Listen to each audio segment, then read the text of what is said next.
थोड़ा पीछे से शुरू कर रही हैं। वशिष्ठ जी कह रहे हैं राम जी को, हे राम, विश्व वासना मात्र है। जब वासना नष्ट हो तब परम कल्याण हो। जिस प्रकार वासना का क्षय हो वही युक्ति श्रेष्ठ है। युक्ति बता रहे थे हमें, युक्ति करनी पड़ेगी हमें कोई ना कोई।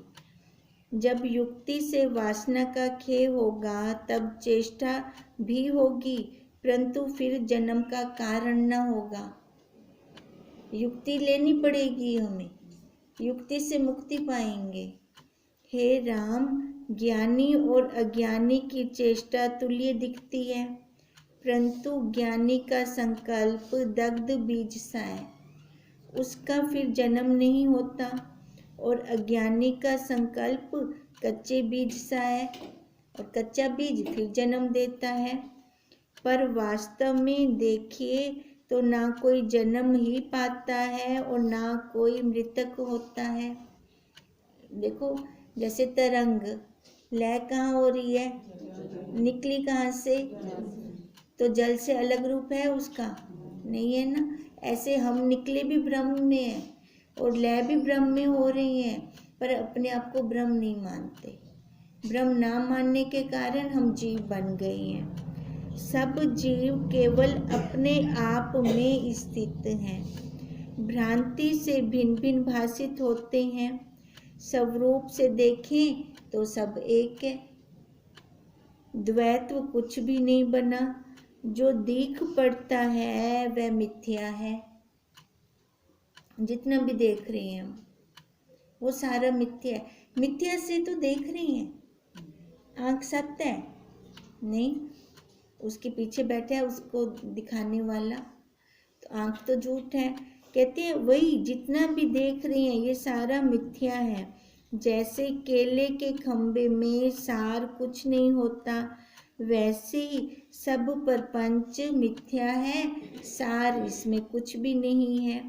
इससे इसकी वासना का त्याग कर अपने स्वरूप में स्थित होंगे। वासना का त्याग करना है, वासना का त्याग होगा तभी हम अपने स्वरूप में स्थित हो सकते हैं। हे राम, जिस प्रकार तुम्हारी वासना निर्मल हो उसी यत्न से निर्मूल करो। कहते हैं जैसे हम अपने मन को शुद्ध कर सकते हैं वैसा यत्न करें, वैसा पुरुषार्थ हो हमारा, तब परम शिव पद ही शेष रहेगा। हे राम, पुरुष प्रयत्न से जब निरअहंकार होंगे तब वासना आप ही खत्म हो जाएगी। अब तो पुरुषार्थ करना पड़ेगा। जब पुरुषार्थ होगा हमारा, तो पुरुषार्थ किस चीज़ का? अपने स्वरूप का, अपने स्वरूप का पुरुषार्थ होगा। फिर कहते हैं जो वही करते हैं तो वासना नहीं दिखाई देती उस टाइम सामने। जो हमारा होमवर्क चल रहा है, जब हमारा कंटिन्यू चलता रहता है, कोई इच्छा ही नहीं उठती, वही हमारा चल रहा होता है। वासना क्षय का उपाय अपने पुरुष प्रयत्न के सिवा और कोई भी नहीं है। हमारी खुद की वासना है, कौन खत्म करेगा? हम खुद खत्म करेंगे ना, कोई और तो नहीं खत्म कर सकता। तो उसके लिए हमारा खुद का प्रयत्न चाहिए, खुद का पुरुषार्थ चाहिए। इससे हे राम, पुरुषार्थ करके इसी एक देव के परायण हो रहे। अब वो देव बाहर नहीं है, कहाँ पर है? हमारे अंदर है, हमारा आपा है वो। वही पुरुष कर्म देव आदिक भाषित होता है। हे राम, इस प्रकार देखो क्या कह रहे हैं, वही पुरुष कर्म देव आदिक भाषित होता है। और राम जी ने प्रश्न किया था ना, कर्म कौन करवाता है, कौन करता है?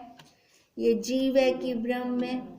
अब कह रहे हैं वही भाषित थी ना सारा ही, वही एक वही है। उसको ना जानने के कारण हमने अलग अलग मान लिया ये सारा। हे राम, इस प्रकार विचार पूर्वक सब ऐषणाओं का त्याग कर और स्वरूप में स्थित होवे। 3 ऐषणाएं हैं, लोकेशणा, पुत्रेशणा, धनेशणा, 3 ऐषणाएं। कहते इन तीनों का त्याग कर देना, ऐषणाओं का। ये खत्म होंगे तब जाकर हम अपने स्वरूप में स्थित होंगे। इति श्री योग विशिष्ट निर्वाण प्रकरण निरुपदेशो नाम 149 सर्गा समाप्त। वशिष्ठ जी बोले, हे राम, ज्ञानवान की बुद्धि निर्मल हो जाती है, उसके हृदय में शांति होती है, उसकी बुद्धि चैतन्य से पूर्ण होती है और दूसरा भान हट जाता है। किसकी बुद्धि? ज्ञानवान की। अब ज्ञानवान, वो ज्ञानवान पहले ज्ञानवान बनना कैसे? उसका पुरुषार्थ होगा अपना। जब उसकी बुद्धि वहाँ दृढ़ हो गई तो उसको बाहर का संसार का कुछ दिखता नहीं है। फिर इससे तुम भी नित्य अंतर्मुख और वीत राग निवासी हो रहो और चिन्ह मात्र निर्मल शांत रूप सर्व ब्रह्म की भावना करो। उस ब्रह्म पद को पाकर नीति के अनुसार अज्ञानी के समान चेष्टा करें। पाना उस ब्रह्म पद को है। कहते हैं उस ब्रह्म पद को पाकर नीति के अनुसार अज्ञानी के समान चेष्टा करें। व्यवहार तो ऐसे करना पड़ेगा जैसे ज्ञानी और अज्ञानी का सेम है ना। जैसे अज्ञानी कर रहा है, अब वहाँ पे हम बोलते थोड़ी रहते हैं कुछ भी, मैं ज्ञानी हूँ, मैं ज्ञानी हूँ, मैं ज्ञानी हूँ। व्यवहार तो दोनों करेंगे। अब कहते हैं उस हिसाब से चेष्टा करो। जो हर्ष का स्थान हो उसमें हर्ष करो और शोक के स्थान में शोक करो। अब जैसे हम बार बार ये उदाहरण लेते हैं भी, जैसे कोई कीर्तन करवा रही हैं या कोई माता की चौकी रखते हैं तो हम वहाँ पे हमें बुलाने आ रहे हैं घर पर, तो हम क्या कहेंगे? हाँ, हम ज्ञानी हैं, हम नहीं आते। नहीं, हम क्या निराकार में हैं, हम ये सब नहीं करते। वहाँ पे बोलना कुछ नहीं है ना। वहाँ पे भी जानना है, पर जाकर किसको देखना है? अपने स्वरूप को देखना है। ऐसे कहते हैं हर्ष के स्थान में हर्ष करो और शोक के स्थान में शोक करो, पर हृदय में आकाश की तरह निर्लिप्त रहें। हे राम, जब इष्ट की प्राप्ति हो तो उसका स्पर्श करो, परंतु हृदय में उसकी तृष्णा न करें। जब इष्ट की प्राप्ति हो मतलब हमारे मन अनुसार कुछ प्राप्त हो रहा है तो कहते हैं ले लो, उतई ए ना को मैं सन्यासी हूँ, मैं त्यागी हूँ, है ना। पर अंदर से उछाले ना मारे। अगर अनिष्ट प्राप्त हो रहा है तो उसको भी ले लो, पर अंदर से दुखी मत होवें। समभाव में रहकर व्यवहार करें। जब युद्ध प्राप्त हो तब शूरमा होकर युद्ध करो, जब दीन हो उस पर दया करो। जो राज्य प्राप्त हो तो उसको भोगो और जो कोई कष्ट प्राप्त हो तो उसको भी भोगो। अब भोगो मतलब देखो, देखने वाले बन जाना है हमें। ये सब चेष्टाएं अज्ञानी की तरह करो। अज्ञानीता रोसे पिट से, है ना। जब हम देखने वाले बन जाएंगे तो रोएंगे नहीं, देखते रहेंगे, व्यवहार सारा करेंगे, देख कर करेंगे, पर हृदय में समता रखो। आत्मा से भिन्न कुछ ना फुरने दो और राग द्वेष से रहित सदा निर्मल रहो। आप कहोगे कहना आसान है, जिन उत्ते पौंदी हमको पता लगता है, पर देखो हमारा फिर पुरुषार्थ क्या है। अगर हम ऐसे बोलें तो हमारा पुरुषार्थ क्या है? पुरुषार्थ करेंगे तो जैसे कहती हैं ना ऐसे का ऐसे ही होता है। हम खाली देखने वाले बन जाते हैं, अपने कहे अनुसार कुछ नहीं होता। हम कहें बच्चा हमारा कहना माने, बच्चा भी तो कहेगा ए सादा आखण माने। अब बच्चे से उम्मीद लगाते हैं, हमारा शरीर हमारा कहना नहीं मानता, तो किसके ऊपर गुस्सा करें फिर? जब तुम ऐसे निश्चय को धारण करोगे तब तुमको कुछ खेद ना होगा। चाहे बड़ा दारुण दुख पड़े और इंद्र का वज्र ऊपर पड़े तो भी तुमको स्पर्श ना करेगा। जब हम देखने वाले बन जाते हैं तो देख रहे हैं तो अपने से अलग है ना, मैं देख रहा हूँ उसको, देख रहा हूँ उसको। हे राम, तुम्हारा रूप न शस्त्र से कटता है, न अग्नि से जलता है, न जल से गलता है और न पवन से सूखता है। वह केवल निराकार, अजर, अमर और सबका अपना रूप है। हे राम, कष्ट तब होता है जब विलक्षण वस्तु होती है, कोई ओपरी चीज आवने ता कष्ट थी से, है ना। अब जब हमारा स्वरूप भी वही है तो हमें क्या कष्ट होगा? देखो ओपरी चीज यू शरीर है, यो हिंदू ते आवेंदु ना ला कष्ट थींदा है, अपने स्वरूप ते आवनु ला कोई कष्ट कहनी। भूत है ना, फिर देखो ओपरी है ना, तईन तक कष्ट थींदा है। और अग्नि तब जलती है जब काष्ठ आदिक भिन्न वस्तु होती है। अग्नि को अग्नि तो नहीं जलाती और जल को जल तो नहीं गलाता, इससे तुम अपने रूप में स्थित हो रहो। एक जैसे रहेंगे तो कोई कष्ट नहीं है। और जैसे अग्नि का उदाहरण दे रही हैं, अग्नि लकड़ी को जलाती है ना, ये शरीर रूपी लकड़ी बन पे बैठ जाएंगे तो जलते मरते हैं, अपने स्वरूप में बैठ जाएं तो कोई जलना तपन नहीं है। हे राम, संबित रूप घर सा स्थिर स्थान है, उसी में स्थित हो रहे, उसे जैसा और कोई घर ही नहीं है।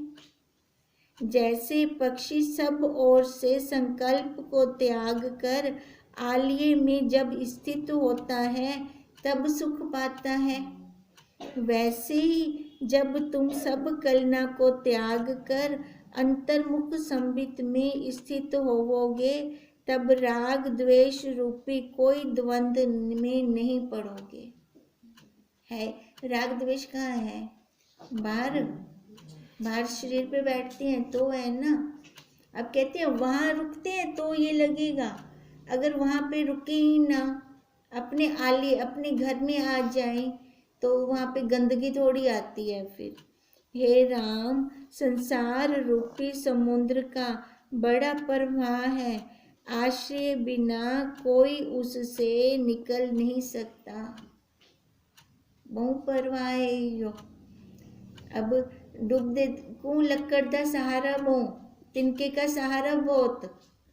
अब हम उस प्रवाह से ऐसे नहीं निकल सकते, वहाँ पर हमें अपने गुरुदेव का सहारा चाहिए, तब जाके उस लहर से बाहर निकलेंगे हम। नहीं तो देखो सारे उसी लहर में चल रहे हैं, मेरे तेरे की लहर चल रही पड़ी है, राग द्वेष की लहर चल रही है, उससे बाहर कौन निकल सका? ये तो गुरुदेव ने हमें बचा लिया है, नहीं तो हम भी तो उसी राह पे थे। वह आश्रय मैं तुमसे कहता हूँ, तुम अनुभव रूप आत्मा का आश्रय लेकर संसार समुद्र के पार हो जाओ। अब अनुभव रूप आत्मा, ये अनुभव रूप आत्मा भी तो हमें हमारे गुरुदेव ने दिखाई, ये तो पहले भी तो थी अपने पास, ये तो नहीं है कि नहीं थी पर दिखती नहीं थी, ये उन्होंने दिखाया हमें। तो ऐसे देख, तेरे को अनुभूति होगी उसकी। विलंब ना करें और अपने आप में स्थित होवें। हे राम, यदि कोई संसार रूपी वृक्ष का अंत जानना चाहे तो नहीं जान सकता। कैसे जाने उसका अंत? उसमें पढ़ा था ना हमने विचार चंद्रोदय की दूसरी कलम में, ब्रह्म, जीव और माया, ये संसार माया है ना, ये तीनों एक साथ चलते हैं, इकट्ठे चलेंगे। जान नहीं सकते कब शुरू हुआ कब इनका अंत होगा। संसार एक वृक्ष है, उसमें चैतन्य मात्र सुगंध है, वह तुम्हारा अपना रूप है। अब संसार एक वृक्ष, उसकी सुगंध चैतन्य हमारा अपना रूप, कहते हैं वो हमारा अपना स्वयं का रूप है, उसी को ग्रहण करना है हमें। हमें बाहर वाला नहीं रूप को ग्रहण करना, जो हमारा अपना असली रूप है उसको लेना है, जो सबका अधिष्ठान है। उसको जब ग्रहण किया तब सबको ग्रहण किया। कहते हैं एक को जान ले सारे जाने जनाई हैं। अब एक वही कौन है, मैं वही किसको जानूं, हमारा अपना रूप, आपा हमारा। हे राम, जो कुछ प्रपंच तुमको दिखता है वह सब आत्म रूप है, कोई दूसरा बना ही नहीं। राम जी ने तो दूसरा बन के इतने सारे क्वेश्चन कर दिए, अब वो कहते हैं दूसरा कुछ बना ही नहीं, ये जितना कुछ है हमारा अपना रूप है, उसी की भावना करें। जागृत में सुषुप्त हो रहे, जागृत में सुषुप्त, जैसे सुषुप्ति अवस्था में कुछ भान नहीं होता, किसी का कोई भान नहीं होता, मतलब ही कहने के अंदर भान थी वने ही शरीर दा भान कहनी होंदा, तब बिना दी तो गाली क्या करूं। कहते हैं वैसी जागृत में सुषुप्त होके रहे, किसी का भान ना रहे, कौन हमदा पे कौन वेंदा पे, उतना दूर दा थी गया, शरीर दा भी भान ना रहे, कोई भान ना रहे हमारा। और सुषुप्त में जागृत होकर रहे, सुषुप्त अपने स्वरूप में हमेशा जागते रहें कि मैं वही ब्रह्म हूँ, मैं वही हूँ, मैं वही साक्षी हूँ। संसार की सत्ता जागृत है, उसकी ओर से सुषुप्त रहें, संसार की ओर से सुषुप्त रहें, सोए हुए रहें, अर्थात वासना से रहित होकर तुरीय पद में स्थित हो रहें, जहाँ गुणों का क्षोभ नहीं और निर्मल शांत रूप है। अपने स्वरूप में कौन सा गुण है, कोई भी नहीं, शांत है, एकदम ठहरा हुआ जल है, हलचल नहीं है अपने स्वरूप में। शरीर पे बैठते हैं तो हलचल है, ये बंदर की तरह मन उछाले मारता है। फिर जहाँ एक और दो की कल्पना नहीं है। राम ने पूछा, हे भगवान, जो ऐसे शांत रूप तुरीय पद में स्थित होना तुमने कहा, तो क्या तुम में यह भाव नहीं उठता कि मैं विशिष्ट हूँ? कैसे रहें? उसका रूप क्या है जिसमें अहंकार प्रतीति तुमको नहीं होती? राम जी का प्रश्न आ गया ना समझ में। वो पूछ रहे हैं वशिष्ठ जी से, भी आपको ये भाव नहीं उठता कि मैं विशिष्ट हूँ? हाँ, तो कुछ ना कुछ तो बताना होगा ना। भी उसका रूप क्या है जिसमें अहंकार की प्रतीति, अहम की प्रतीति तुमको नहीं होती?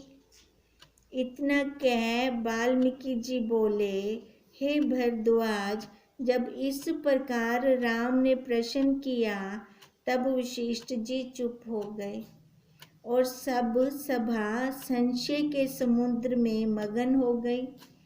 तब राम बोले, हे भगवान, चुप होना तुम्हारे योग्य नहीं है।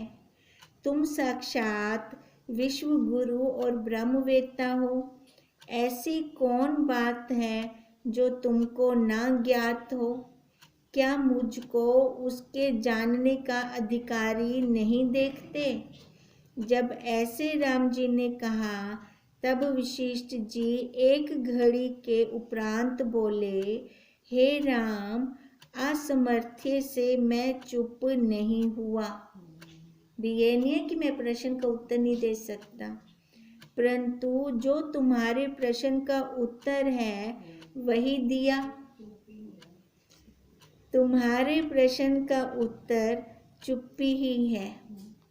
वहाँ क्या बोलनी है ना, अब बोलूंगा तो विशिष्ट बन के बोलूंगा, तो मौन समझ बुला, यही जवाब है, मौन समझना पड़ेगा। क्या बताऊं उसका। जो प्रश्न करने वाला अज्ञानी हो तो उसको अज्ञान लेकर उत्तर देते हैं, और जो ज्ञानवान हो तो उसको ज्ञान से उत्तर देते हैं। पहले तुम अज्ञानी थे, तब मैं सविकल्प उत्तर देता था, मतलब विशिष्ट बन के, दो बन के होते हैं ना, दो बन के उत्तर देता था। अब तुम ज्ञानवान हो, तुम्हारे प्रश्न का उत्तर मौन ही है। अब क्या कहूँ, बोलूंगा तो फिर वो विशिष्ट बोलेगा। हे राम, जो कुछ कहना है वह प्रतियोगी से मिला हुआ है। अब कहना मतलब जो बोलते हैं ना, प्रतियोगी मतलब ये शरीर से मिलकर बोला जाता है। प्रतियोगी बिना शब्द के मैं कैसे कहूँ। उसका तो ना कोई ये यंत्र थोड़ी है बोलने वाला, इंद्री नहीं है ना उसकी, तो वो कैसे बोले।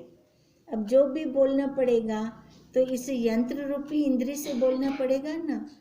पहले तुम सविकल्प शब्द के अधिकारी थे और अब तुमको निर्विकल्प का उपदेश किया है। हे राम, शब्द 4 प्रकार के हैं, एक सूक्ष्म अर्थ का, दूसरा परमार्थ का, तीसरा अल्प और चौथा दीर्घ। 3 कलंक इनमें रहते हैं, एक संशय, दूसरा प्रतियोगी और तीसरा भेद। जैसे सूर्य की किरणों में त्रिश्रेणु रहते हैं, वैसे ही शब्द में कलंक रहते हैं। अब शब्द में कलंक रहते हैं मतलब भी शब्द मिलके बोला जाएगा ना, इंद्री के साथ बोला जाएगा ना। अब समझाना हो, कोई बात करनी हो, कैसे बात करेंगे। बोल के बात की जाएगी, तो कहते हैं वो शरीर पे बैठ के बात की जाएगी, अंतःकरण से जुड़ के बात की जाएगी, कहते हैं वो कलंक है। फिर पर जो पद मन और वाणी से अतीत है उसको कलंकित शब्द कैसे ग्रहण करें। बताओ, उसको मैं कैसे वाणी से बखान करूं। ये शब्द तो कलंकित हैं, शब्द बैठ के बोले जाते हैं, जुड़ के बोले जाते हैं, मैं बन के बोले जाती हैं। अब जो उससे अतीत हो उसको मैं कैसे ग्रहण करूं। हे राम, काष्ठ मौन उसको कहते हैं जहाँ इंद्रियां ना फुरे, ना मन फुरे, कोई स्फुरण ना हो। ऐसे पद को मैं वाणी से कैसे कहूँ। जो कुछ बोला जाता है वैसा विकल्प होता है। तुम्हारे इस प्रश्न का उत्तर मौन ही है। बोल के समझा रहे हैं कैसे। बस पता है क्या मेन बात तो ये है, दृढ़ता हो अपने अंदर, वो अपने स्वरूप की दृढ़ता। मैं साक्षी हूँ, मैं ब्रह्म हूँ, व्यवहार तो सारा करना पड़ेगा, पर ये दृढ़ता हमारे अंदर हो। और हम कह भी नहीं सकते किसी को कुछ, ये तो अपने मन की खुद की स्थिति है। हम अपने साक्षी आप में, ये तो खुद को देखना पड़ेगा। अब यही बात कह रही हैं, तुम्हारे इस प्रश्न का उत्तर मौन है। राम ने पूछा, हे भगवान, तुम कहते हो कि बोलना सविकल्प और प्रतियोगी सहित होता है, तो जो कुछ ब्रह्म में दूषण है उसका निषेध करके कहो। हाँ, ब्रह्म जो दूषण होवे उनका निषेध ये हमको किवें आखूं भी होंदे च दूषण है, हमको निषेध करते भी किवें आख्या मैंने, कह ही नहीं सकते उसको। तो मैं प्रतियोगी को ना विचारूंगा। वशिष्ठ जी बोले, हे राम, मैं चिदाकाश स्वरूप चैतन्य से रहित चिन्ह मात्र शांत रूप सम और सर्व कलना से रहित केवल आत्म तत्व मात्र हूँ। अब ये भी बोल के बताना पड़ रहा है। और तुम और जगत भी चिदाकाश है, अहम त्वम कोई नहीं, क्योंकि दूसरी सत्ता कोई नहीं। सब असंवेदन से रहित शुद्ध चिदाकाश है। यदि सापेक्ष अहम अहम फुरता है और मोक्ष की इच्छा भी है तो सिद्ध नहीं होती। कहते हैं अगर अपना अहम अहम फुरता है ना, और अपना अहम अहम फुरता है मतलब मैं, अपनी मैं हो गई, और मोक्ष की भी इच्छा है, तो कहते हैं ये सिद्ध नहीं होगा। फिर की इच्छा है तो ये सिद्ध नहीं होती, क्योंकि अपने को कुछ मान कर फुरती है। कुछ माना ना हमने अपने आप को, हाँ। इसलिए एक अहंकार के कई अहंकार हो जाते हैं। यही अहंकार की फांसी गले में पड़ती है। जब अहंता से रहित हो तब आत्म पद को प्राप्त हो। फिर उसमें मोक्ष कहाँ? वो तो खुद है हम स्वयं में। फिर वो इच्छा भी कहाँ, है ना, चाहे मोक्ष वाली ही क्यों ना हो, कुछ नहीं है। वो हम स्वयं अपना रूप है, बस अपना स्वरूप है हम। हे राम, जब शव की तरह हो जावें और कुछ अभिमान ना उठे तब संसार समुद्र से पार हो। जब तक द्वैत है तब तक बंधन है। कहते हैं जब शव की तरह हो जाए, और शवदाता के नाल कोई संबंध कहने तई अगर शव नाल चाती वधो, शव नाल चाती वधो तो हुंदा हुंदे वर्गो व्यवहार भी है या कैसे? ये फिर हमें खुद को देखना है। कहते हैं कभी हम मुक्त भी नहीं हो सकते। फिर जैसे जन्म का अंधा चित्र की पुतली को नहीं देख सकता, वैसे ही अहंता से युक्त मुक्ति नहीं पाता। अब कहते हैं जैसे कोई नेत्रहीन कोई चित्र वगैरह नहीं देख पाएगा, अब जिसके अंदर ये अहम होगा तो वो मुक्ति कैसे पाएगा? वो नहीं पा सकता। जब अहंता का अभाव हो तब कल्याण हो। स्वरूप के ऊपर अहंता का ही आवरण है, अब और किसी का आवरण नहीं है। हमारे अहंता का, अहम भाव का, अपना कुछ हम बने बैठे हैं, उसका आवरण है सबसे ज़्यादा। तभी तो कहते हैं बनना छोड़, बनना छोड़। अब बनना छोड़ जन छुट से था थी वे सो पार, ताम पारी पार इनसे। ओम तम नमामि हरिं परम, ओम तम नमामि